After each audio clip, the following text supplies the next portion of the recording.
Welcome to Nightlife, the first hour.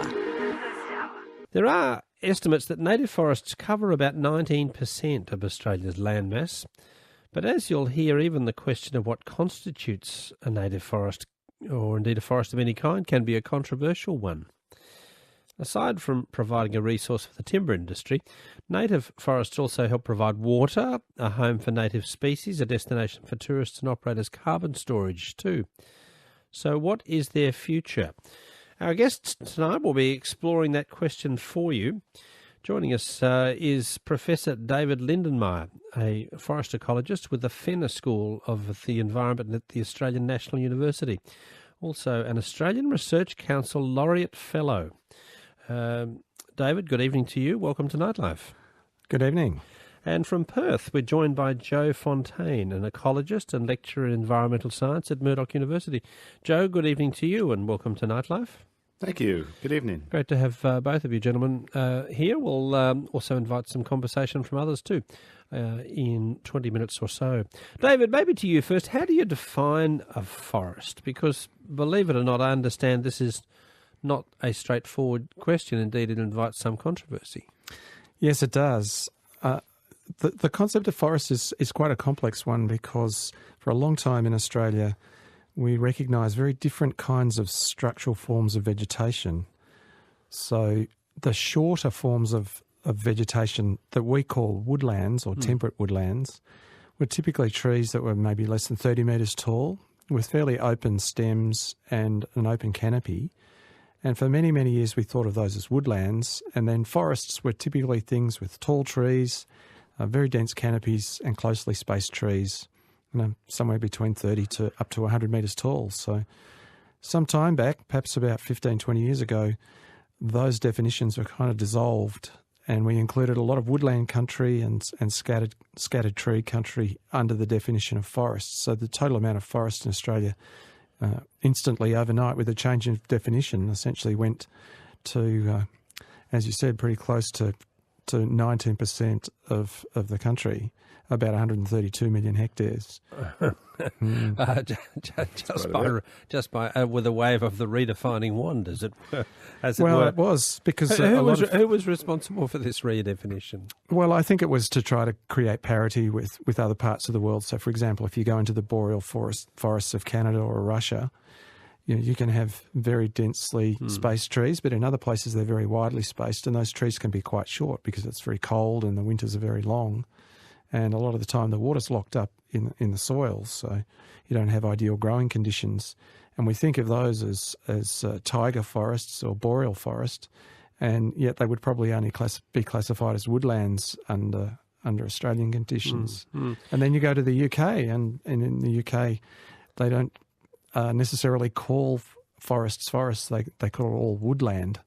So it's different again there. I suppose in a popular sense, a forest evokes feelings of darkness, of immensity, of close planting, of tall trees, of not much light perhaps entering. Anyone who's been in a rainforest, for example, will know that feeling, and the feeling of being in a rainforest and the feeling of, say, walking in an alpine area, even though it might be an area with quite a lot of trees, is completely different, isn't it?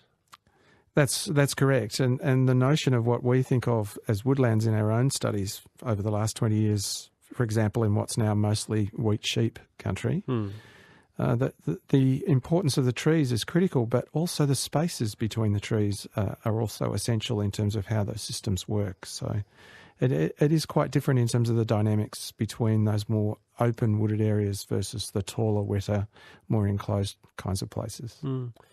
Is there a difference between the definition of a native forest and an old-growth forest? Well, yeah, that's an interesting question. So a native forest in Australia is dominated particularly by eucalypts. There's about 101 million hectares of eucalypt forest, if we want to go with a broader definition, about 11 million hectares of acacia forest. And old-growth forest tends to be native forest that has had limited human disturbance over time. Original forest, the forest that was there before we were there, in other words. Yes and no. The thing is that forests vary in the time that it takes to become mature. Mm-hmm. So an old-growth alpine ash forest, for example, in the montane country of Victoria or New South Wales, or even in Tasmania, might only be a couple of 100 years old, whereas an old-growth tallowood forest or an old-growth mountain ash forest might be 300 or 400 or 500 years old, or even older. Mm. Joe, you've had an interesting experience just bringing you in here, trying to find an old growth forest in WA, because the definition that's in use there actually measures a forest by its stumps, not its fully grown trees. Is that right, really? Well, yeah. Essentially, there are wide parts of this forested, in the sort of more classic definition, forest of southwestern Australia that essentially have been logged entirely. That area is generally called the Jarrah Forest. These are the Jarrah forests of Western Australia, which have been That's extensively logged, haven't they? Yeah. That's right. So, from the time that the Swan Colony was founded, and particularly around the turn of the century and through the sort of initial period post-World War II, those areas are quite easy to get to, and they were extensively logged. And there's essentially very little left that doesn't have stumps in it. And so when the Regional Forest Agreement was created in 1999, part of that process was an agreement to define what old-growth forest might be in that region, and it was agreed that it would be the definition of number of stumps per hectare as a way of essentially trying to establish how many times a stand had been entered and logged. And so those areas that were defined as sort of minimally disturbed could, with less than 6 stumps per 2 hectares, would meet the definition of old growth. Yeah, which many people might say, no, that is not what I meant at all. Yeah, but it's important actually to connect this back to what David is saying, is that we as humans, you go to a place and you tend to look at a place as very static. It is what you see on that day, and it's hard to think about it changing. And mountain ash forests or the Jarrah forests can be in all stages of development. And what may be a young forest of very densely spaced smaller trees may indeed be fully functioning, and all of those processes and organisms that depend upon that may be in place. So it's quite a complicated thing to decide what old growth really means. David, is there any real agreement or consensus on just how much old growth forest is left intact, undamaged across the country? I think the concept of what is an old forest varies depending on what kind of ecosystem you're looking at. So the amount of old-growth Jarrah is different to how much old-growth mountain ash forest there is versus how much old-growth King Billy pine forest might be in Tasmania. Mm-hmm. So it's very much a definition that's associated with the particular kind of forest ecosystem that you deal with, in part also because the way that some kinds of forests respond to disturbance is quite different. So if we have a very high severity fire in a mountain ash forest, it largely kills most of the trees, and then the whole stand of trees starts all over again. But the neighbouring messmate forest doesn't get killed by the fire, and in fact it resprouts very quickly, sometimes within weeks.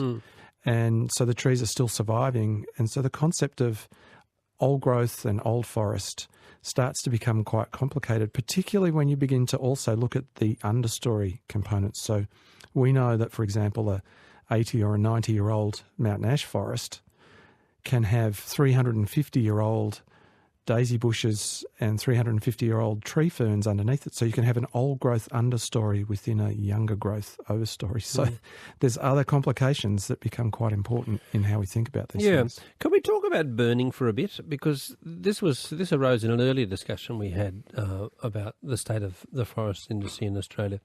A couple of issues here. We'll get to Indigenous farming practices in a moment, but just first up, I think there's a bit of confusion, isn't there, about burning? We're told sometimes that that forest fires are essential for the regeneration and health of some kinds of forests, but not all of them, David. Is that right?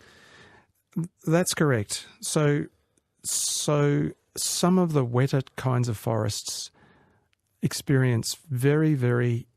should experience in a natural circumstance very rare high severity, high intensity fires. Perhaps on a periodicity of 100 to 150, 200, even more years. So those kinds of fire regimes are not ones that were traditionally used by Indigenous people in the system. In fact, if you have fire too frequent in those systems, the forest is lost altogether and it changes into something completely different. Whereas there are other forest systems where you can have relatively frequent, lower severity fires. In fact, those systems are often quite well adapted to that. But there are no forest ecosystems anywhere on the planet that can deal with high frequency, high severity fire. And that's becoming the danger in parts of southeastern Australia, particularly where we have very frequent, very high severity, very high intensity fires that are going to knock these systems out completely if we're not careful. That's important, isn't it? Because that's right. There are fires and there are fires, aren't they? What we're seeing often now are these extraordinarily intense intensity of the heat and the size of them, fires which seem to almost blitz the landscape completely, leaving it often in a moonscape sort of aspect. You're saying that kind of fire, that's not what even forests that depend on fire respond to well. Well, inherently we would have seen 200, 250 years ago, before extensive white settlement and extensive land clearing and changes to forests, and we can come back to that in a moment because it's quite an important point. But some of these forests do recover naturally to these very infrequent but very high severity fires. That's the natural fire regime. And the danger that we're starting to see, for example, in large parts of Victoria, is that these very high severity fires are now becoming too frequent and too intense. So, for example, the fires that we've just had in Victoria in 2019 are reburning parts of the landscape that were burnt in 2009. So that's a 10-year period when we know that the natural fire regime should be somewhere between 75 and 120 years in that same system. Okay, we're talking forest fires. We're talking forests with Professor David Lindenmayer, a forest ecologist at the Australian National University, and Joe Fontaine's with us too from Murdoch University. He's an ecologist and lecturer in environmental science there. So just staying with fires, so the fires we saw recently, for example, in the alpine areas of Tasmania and some of those very old growth areas, ancient forests, those kinds of fires, you say, don't regenerate that kind of landscape or those sort of forests at all, that they just destroy it? No, that's not the case. Typically what happens is that if the fires, the interval between the fires is very long, then several of different things can potentially happen. One is that as these trees get much older, they produce a lot more seeds, and when you have a major fire, then you start to have a very dense cohort of young trees that come up through those systems. In other cases, those very large trees can show some resistance to fire and actually persist through those kinds of fire events.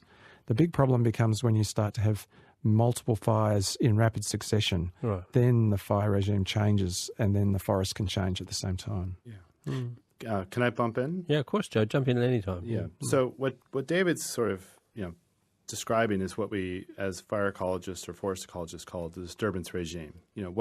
What's our conventional wisdom on how frequently a forest might have been disturbed in the past?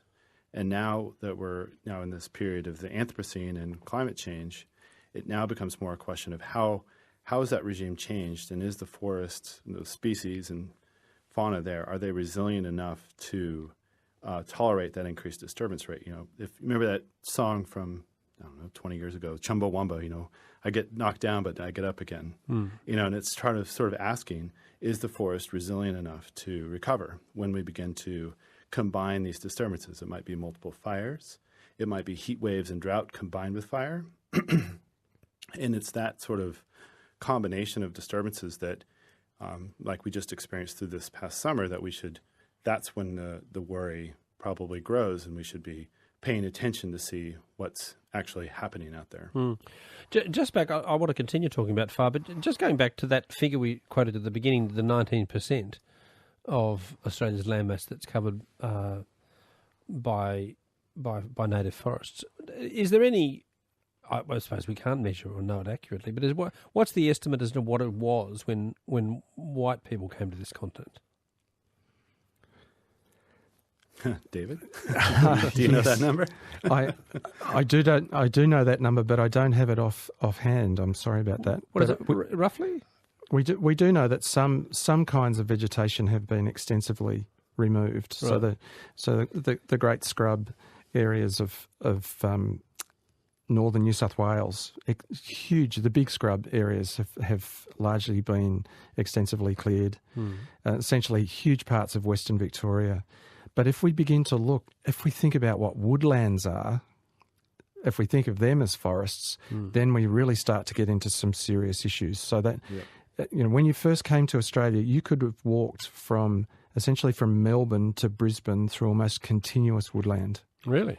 Yes. And now, between 95 to 99% of yellow box woodland, white box woodland, that's been cleared. And so these are amongst the most heavily cleared biomes of any place on the planet. And many of the remaining patches are, half a hectare, a quarter of a hectare, 1 hectare in size. So these are really extensively cleared areas, which would have been classified as forest right through that sort of inland New South Wales, inland Victoria, right up through to sort of southern Queensland.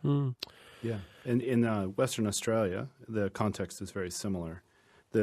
Basically, the two quote-unquote woodland systems that are closest to Perth have now both been listed as threatened ecological communities. And of the sort of traditional forests, the biggest one, the Jarrah, is about 2/3 is remaining, and it's about 1/3 of it's been cleared. But a lot of that's due to the fact that there's a poisonous pea in the understory that the sheep herders left. They didn't want to graze their animals there because it was poisonous to their animals, so they moved on to the woodlands. So the extent, Philip, of clearing is really quite extraordinary in some areas. So if we were to look at the Murray-Darling Basin, which is obviously very much in the news at the moment, there are estimates that in excess of 6 billion trees have been removed from the Murray-Darling Basin alone. So quite extraordinary levels. And that's had other effects, not only on water, but on rainfall and all sorts of other things. Yeah. So that basin and the Murray and the Darling, the Murray in particular, would have been heavily wooded at the time that white people arrived? That's been open to debate, but yes, there would have been extensive tree cover. Scattered tree cover, and it would have varied because the density of trees and the heights of trees depend on rainfall, they depend on where you are in the landscape, on the soil quality, the amount of runoff and run-on and those kinds of things. But a lot of tree cover, extensive grassy woodlands, right across that whole area. Sure. Let's just back on the fire issue. Because it's often an emotive issue. It's certainly a controversial one.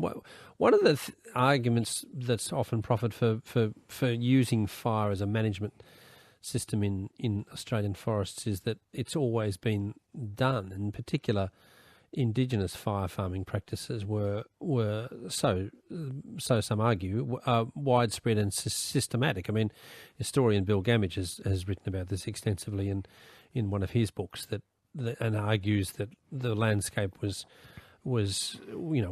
kept, it was farmed, it was looked after on the basis of being burnt regularly. Is there agreement on this and the extent to which it was burnt regularly or not, David? Well, I think the answer to that question is it depends on where you are. So we know, for example, some of the ecosystems that we've worked in for over 35 years in Victoria. If you were to have fire in some of those truly wet forests more than every 25 to 30, 35 years, you would essentially totally eliminate the system because the trees essentially don't get old enough to produce mature seed and then to be able to reproduce. Right.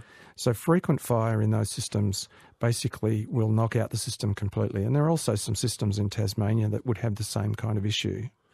So I think it's a nice narrative, but when you begin to think about the ecology of some of these ecosystems, then that really calls out for a lot more complexity in what was happening in terms of Aboriginal land management. And we know that Aboriginal people really mastered what other people have termed igniculture, which is the use of fire. But we also know that they had extensive areas that weren't burnt for totem animal reasons, or they were burnt in different ways by women versus men, or different groups, subgroups of skin groups within particular clans. So there's an enormous amount of complexity indicating that there would be certain places that would have been long unburnt areas or changed in certain ways. And that's right across the country. Yeah. Joe, what's your sense of Indigenous fire management practice in Western Australia? I would basically broadly agree with David. I mean, when you look across the landscape, we know that not all places are created equal. If you're going to be in Australia, you're going to be near fresh water. And that means there's going to be probably it's more productive, particularly on this side of the continent where we have even more infertile landscapes. We know that Aboriginal people clustered near where there was fresh water and better soils. So that clearly would have received more attention than other areas. And the point that David made is I really have to agree with, and that is there are plants out there in the landscape that so clearly their demography cannot support the type of fire frequencies that some people suggest might have been in place before Europeans arrived. And just add to that it's very important to understand history, but we're also in sort of uncharted waters now. Like we're following the demography of plants here. We have been since the 80s, my colleagues and myself. And their demography is declining in the face of warming and drying climate. And the plants that what might have supported, say, a 10 or a 15-year fire frequency in the 80s, they need 20 or 30-year frequencies now in order to stay stable. Mm-hmm. And so we're definitely seeing changes that reflect how frequently fire might be put on the landscape from a biodiversity point of view. Those in the forestry industry, David, and indeed they when they appeared on the program here some weeks ago, made this point too. They said that, look, you've got to use fire as a means of looking after the resource, but they also use terms like, otherwise fuel load builds up and so on and makes fires more likely. Others argue, well, look, the so-called fuel build-up is part of what makes a forest healthy in the first place. Where's the truth in this argument? Well, I think sometimes we have to step back and think about these things in an evolutionary context. Mm-hmm. So extensive areas of Australia have been forested for 20, 30, maybe 40 million years, maybe even longer. And those systems have persisted quite happily, thanks very much, without forestry services. And in many cases, what is actually happening in areas of managed forests that are subject to intensive forestry operations is that those forests are actually being made more fire-prone, not less. So some of the most controversial work that we've done, based on really detailed empirical measurements in the field, shows that, for example, young logged forest is much more likely to burn at higher severity for about 7 to 40 years after logging. Why is that? Because it changes the architecture of the forest. So you end up with lots of very densely spaced trees, and you end up with a lot of logging debris on the forest floor. So that changes the fuel dynamics quite dramatically.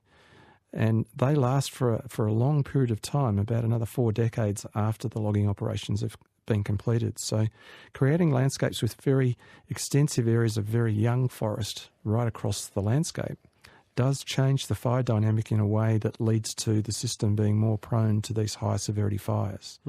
So let's talk about logging of forests and the use of forests. I mean, these are essentially governed, aren't they, by a series of regional forest agreements in place around Australia, which govern the way that native forests can be logged.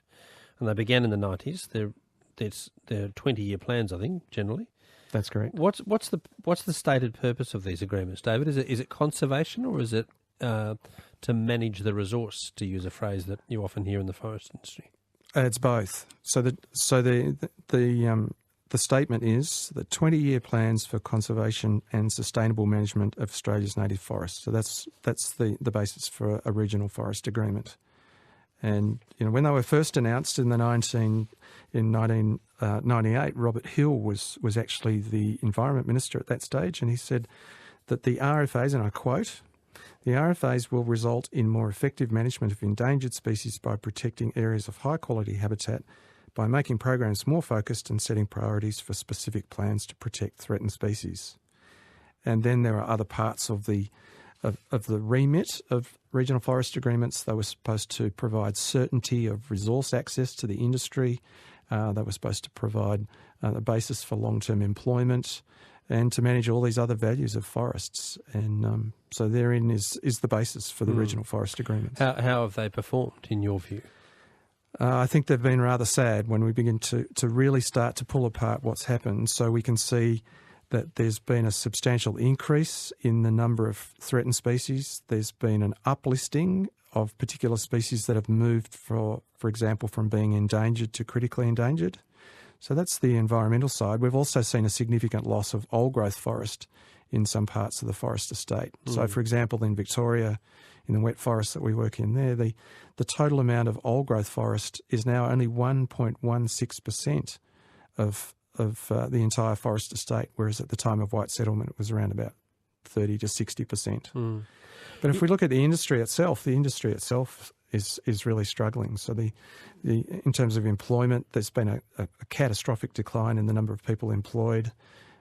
Access to resource has declined dramatically, in part through overcutting, but also through extensive loss of resource to fire. The profitability of the native forest industry has declined dramatically. So things have all pointed south pretty badly. You say that the native timber industry is essentially in terminal decline, do you? That's correct. So it's doomed and nothing much can get it back. Well, I think the issue is really to start to think about what are the natural values, the economic values of these natural assets, and are we managing them for the maximum public good? And since we first brought the RFAs in the late 1990s, we've started to recognise things such as the water value of forests, the carbon storage value of forests, but also the value of forests for tourism. And the emergence of the plantation sector has really been very strong in this case. And what do we say about native forests? Do we say that they can be sustainably logged or not, do you think? May I jump in there? Joe? Yeah. So just as a quick example, there is a 1977 report from Western Australia that called out the forestry industry here in WA, saying overcutting was massively outstripping what the sustainable yield was, and that the industry needed to step back from native forest logging and expand its plantation industry at something like 5,000 hectares a year, and there would still be, even at that rate, there would still be a big gap in employment. And of course, we know that didn't really happen in the 70s, and instead, 20 years later, you had the RFAs come into place. By the way, our RFA just got reapproved for another 20 years, I think. And one of the largest takers of native forests just pulled out of the industry, given the lack of profitability. If they are such duds, David, why are they being renewed? The RFAs, that is. Yeah, that's a very good question. I suspect that it's quite clear that the industry is very effective at lobbying. And that parts of the industry are based in parts of rural Australia, regional Australia, that are struggling for other opportunities.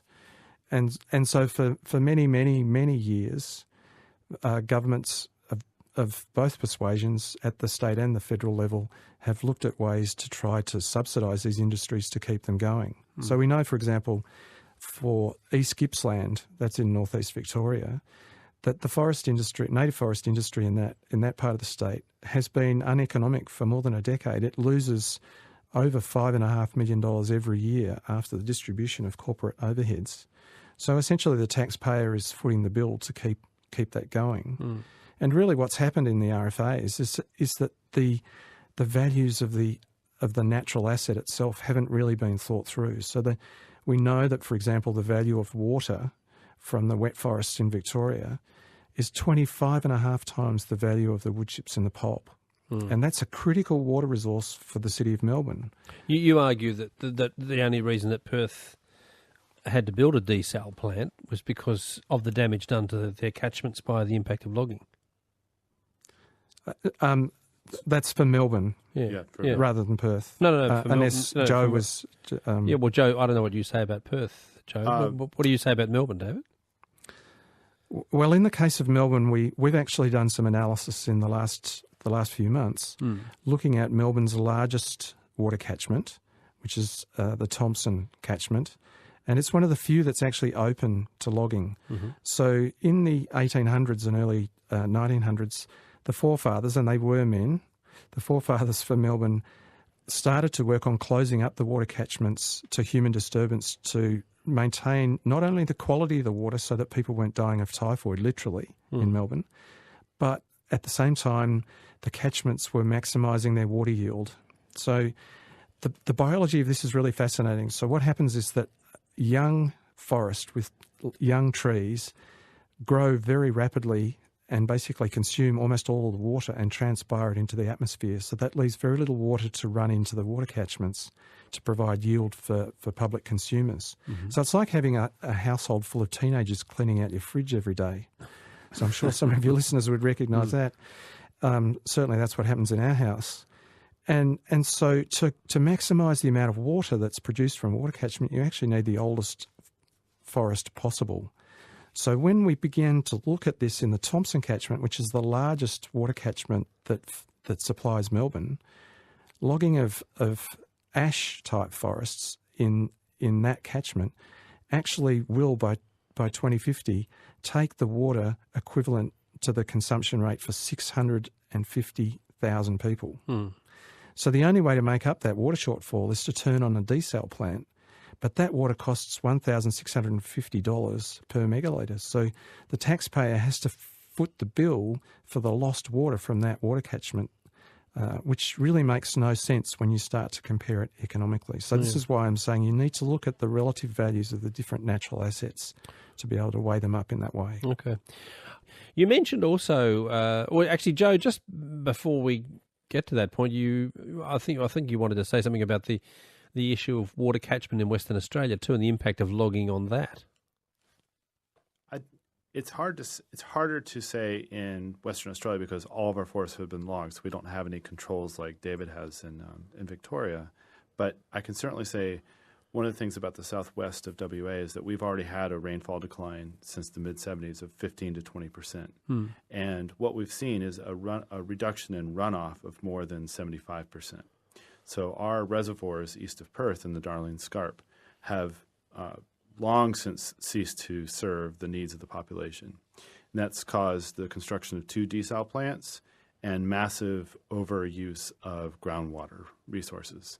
So certainly the idea that young forests use more water, and of course in our neck of the woods we also have a lot of mining, which also creates a lot of young forest in the rehabilitation phase. Collectively, young forests do use more water, and that's certainly probably an issue. David, just back to you, what native forest logging does. It produces, what does it produce? It produces, obviously, there are potential products in pulp and also in sawn timber. I suppose to some extent both are represented here. What's your assessment of what it's used for? So when we look at what happens in native forests now, it's really important to have a look at what the different products are that are coming from forests. Yep. So at the moment, 87% of all native forest timber that's logged in Victoria actually goes into the pulp and wood chip stream. 80% of it? 87%. Right. 87%. So essentially, if you log a stand of 10 trees, that means one of those goes into the sawmill, into the saw log sawn timber stream. And the rest of it basically goes into the paper pulp stream. So I think it's really important to think about what's actually being produced here. So when you start to break that down even further, what you discover in the saw milling stream is that very little of it actually ends up in the construction industry. For the vast majority of sawn timber in Victoria, and I know the same as in New South Wales, 88% is the number. 88% of all sawn timber comes from the plantation sector. And so essentially plantations are producing our sawn products, our furniture, our floorboards, our roof trusses, those kinds of things. Which many people would see as a valuable extractive industry and say, yes, well, that should be supported and it should be sustainable. But you're saying that almost all of that comes from plantation timber. That's correct. And the share of the sawn timber market in the plantation sector has been increasing quite substantially over the years. And the proportion of native forests going into pulp and wood chip has been declining. The proportion going into wood chips and pulp has been increasing over the years. So you can see this change. And in the construction industries now, you look at a new house and it's almost all plantation timber that goes into the roof trusses, the floorboards, the furniture, those kinds of things. Yeah, it's very similar in Western Australia because, again, our forests have been entered multiple times and we're now harvesting regrowth trees. The defect rates are larger, the grade of the timber is lower, and a very, very small percentage of the native forests logging goes into sawn timber, and it's all, as David's saying, it's all from the plantation. It's all wood chips, which is basically for paper pulp, and that produces all sorts of products. That's true. Yep. So the important thing here too, Phil, is to think about what the life cycle of some of these wood products really is in terms of the carbon cycle. So we do a thing called life cycle analysis to look at that, and so we know that, for example, in the wet forests again of Victoria, about 40% of the forest biomass is actually taken out of the forest and moved into sawn products or paper products, but only 2% of that total biomass actually ends up in long-term furniture products. The other 2% that is sawn up actually ends up as beer pellets, which ends up in landfill within about 3 to 4 months, producing carbon emissions. So when we start to look at that, we begin to recognise that if we're really concerned about long-term carbon storage, we need to source our wood products from plantations, and we leave the native forests where they are to store carbon in the long term in the forest. Would Australia be able to do that to sustain its needs for timber products solely from plantations? I would say it'd be very, very likely to be able to do so. So in our biggest and most populated states, we're already at 88%. So in Victoria and New South Wales, 88% of all sawn timber is already coming from the plantations. So then if we look at where would we get paper pulp, we can see that, again, in Victoria has produces 3.94 million tonnes of hardwood plantation timber, which is pulp, every year.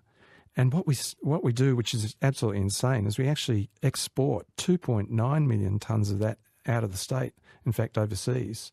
And if we were able to hold just a fraction of that in the state, you would actually solve the problem in terms of where we need the feedstock to feed these pulp mills. You solve the problem. Let's take a call or two. Ian, hello. Hello there, I'm here. Yep, you're in Cairns in North Queensland. Yeah, go on. That's right. I was just wondering why you've got the forestry experts there. Is there any way that you could sort of try and reclaim the deserts to turn them back to bush? I mean, starting at the edge of the deserts and just working outwards, is there any way you could try and reclaim that? Yeah, it's a fair enough question. I mean, David and Joe, we often hear politicians on the stump, don't they? Say talking about reforesting and green armies and so on. How practical is this?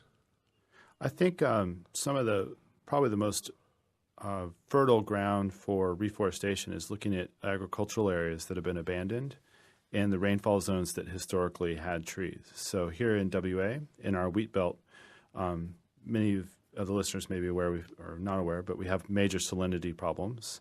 But with the planting of the right species of trees, you can begin to ameliorate that somewhat, and in the process, you can actually begin to put trees back on the landscape and achieve some sort of carbon offset. Now, as David was saying, you have to think very carefully about the life cycle part of that story, but to begin that process and at least increase soil carbon as well. So there is possibility, but I would say more in the sort of 400, 300 millimeters of rain, semi-arid to wet or sort of drier woodlandy type.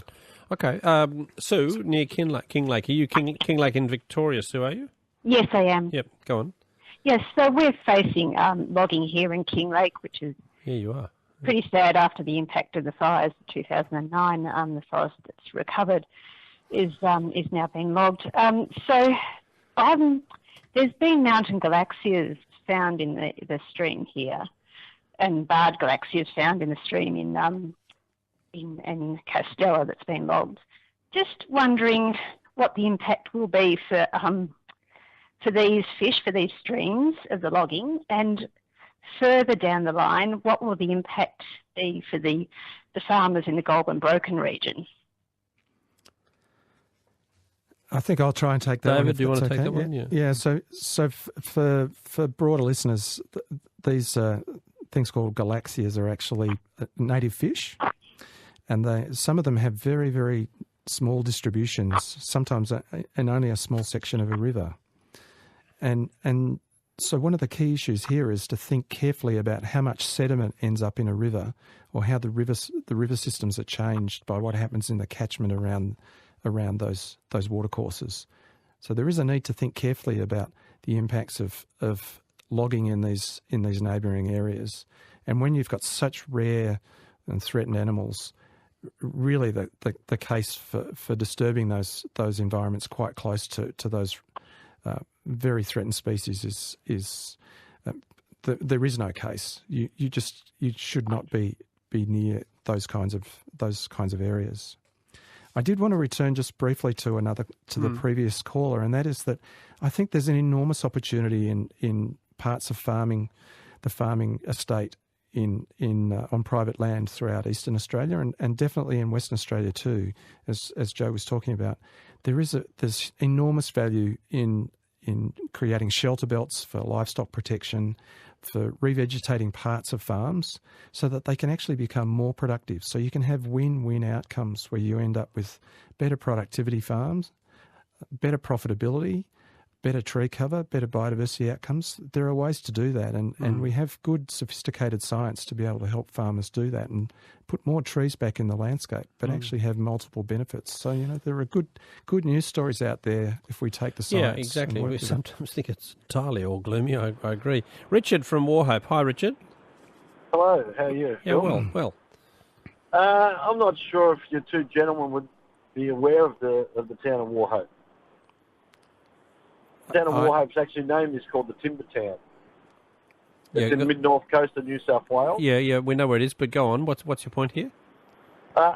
It in the 40s, 50s and 60s had 53 timber mills, much like Tumut and all the various ones, and now condensed into one. But that one would be the capacity of probably 100 if you gathered them all together from back in the 50s, 60s. When we were talking about before with from Melbourne through to Brisbane about that you could go through the whole lot forest, the point being getting to about fire and the water side of it is what I want to touch on, is the majority of that is eucalypt, the eucalypt type forest. I don't know if you two men know that. And of that a species called blackbutt, etc., which is very fast, very strong, fast growing. It's called blackbutt. It's actually not black. Wait, what's your question here, Richard? Hello? Yeah, sorry, we've lost. I'm sorry about that. We're not trying to not have you say, but we've lost your line there. So I'm aware of the town of Warhope, yeah. And I've visited there several times, and it's a pretty place.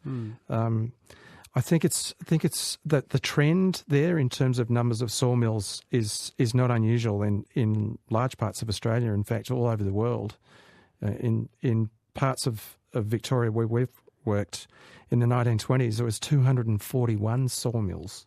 Now there's 6, and most of those sawmills are, in fact, all of them are very small and employ very few people. And it's essentially this structural change in the industry where most of the sawn timber, almost all the sawn timber statewide, is coming from plantations, which are a much smaller area. So if we look at the total area of native forest, including woodland in Australia, it's about 132 million hectares. If you look at commercial plantations, it's 1.95 million hectares, but it's producing almost all of the sawn timber. So you can see the relativities in terms of efficiency and the kinds of products that are coming If from these those different numbers places. are accurate, I'm not suggesting they're not accurate, but I mean, that would suggest that a sustainable forest industry into the future would be based on plantation timber. Why are we renewing these forest agreements? That's a good question. But I mean, the industry itself is not terminally self-defeating, I imagine. Why would they be interested in pursuing these regional forest agreements if the future, as you say, is in plantation timber? I'll have a crack at that if that's all right. All right, Joe. Sure. I would say a lot of it is inertia, right? I mean, the last caller who got cut off. I mean, as David was saying, we've seen a massive contraction in employment in the forestry industry over the last generation. Mm-hmm. And there are many, as we've spoken about, many rural communities are feeling that loss. And at the same time, we need those sorts of skills out there in the native forests because of the past legacies of forestry activities. Some of the appropriate management will be thinning those forests. And it may not be the capacity to thin trees that go to the mill, but we need those sorts of skills out there. And I strongly suspect that a lot of the people who would support a renewal of the RFA would agree with those points. And it's probably the perceived as the most achievable solution from that point of view.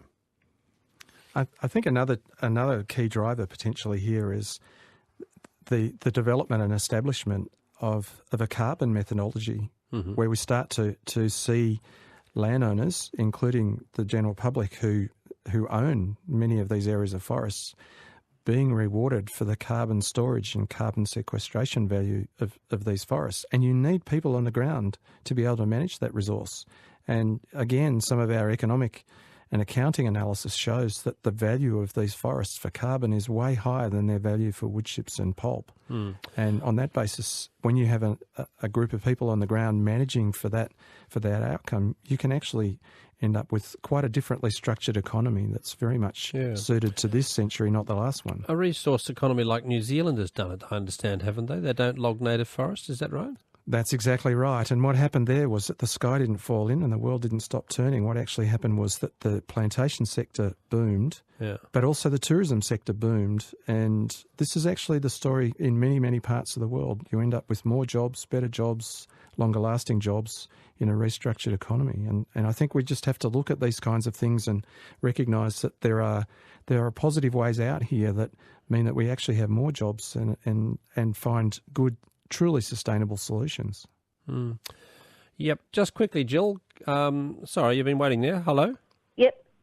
My question is, in relationship to what you've just been talking about, is why aren't the former forestry workers or prospective forestry workers being trained in all aspects of timber and forestry use and then being let loose into the forests to manage them like a garden, so that everybody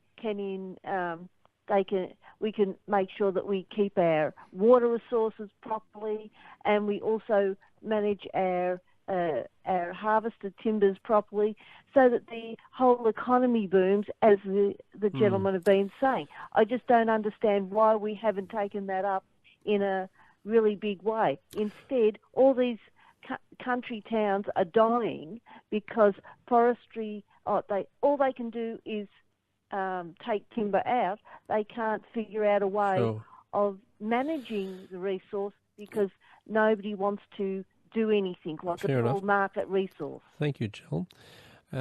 Yes, hear to that, I suppose, in a way too. Look, sadly, we have run out of time.